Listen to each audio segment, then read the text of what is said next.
एक और बात बड़ी लोग पूछने लगे, कहते जी गाय की होती है, भैंस की भी होती है कि नहीं। चलो जी, अब नई बात निकल आई। हदीस पाक में लफ्ज आया ऊंट का। नबी पाक ने फरमाया बकरा 1 साल का, गाय 2 साल की, ऊंट 5 साल का। हदीस में लफ्ज आ गया ऊंट का। अब को बंदा कहे पहले बताएं नारका के मादा का, तो मैं किधर से आपको हदीस निकाल के दूं जिसमें नार भी और मादा अलग-अलग हो। हदीस पाक में जिक्र आ गया दुम्बे का, मेंढे का।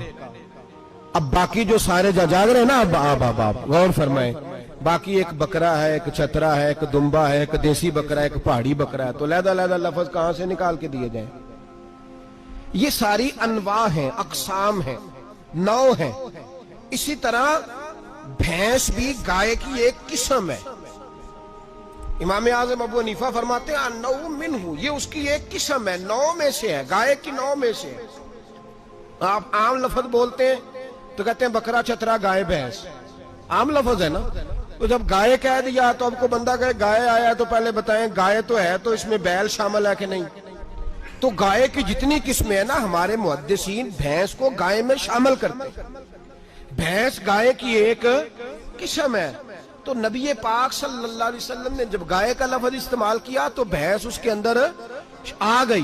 तो अगर गाय की कुर्बानी जायज है तो भैंस की कुर्बानी भी जायज है। अगर बैल की कुर्बानी जायज है तो कट्टे की कुर्बानी भी 100% जायज है। उसके अंदर 7 हिस्से डाले जाएंगे, उसे कुर्बान किया जाएगा, ये जायज है। अगर आप सही लफ्ज निकाल के दिखाने को कहेंगे तो फिर तो बड़ी चीजों में लोग उलझ जाएंगे।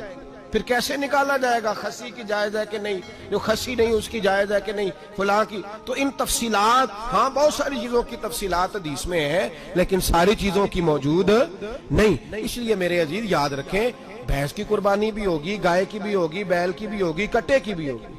जिनकी नहीं उनकी नहीं। हमने कभी कहा हरन की कुर्बानी भी होगी या मुर्गी की कुर्बानी भी होगी।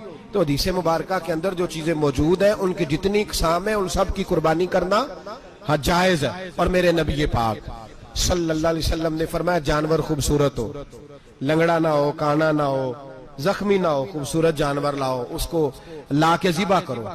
लोग कहते हैं चलो उतने पैसे अल्लाह के रास्ते में दे दें, तो ये काफी नहीं काफी।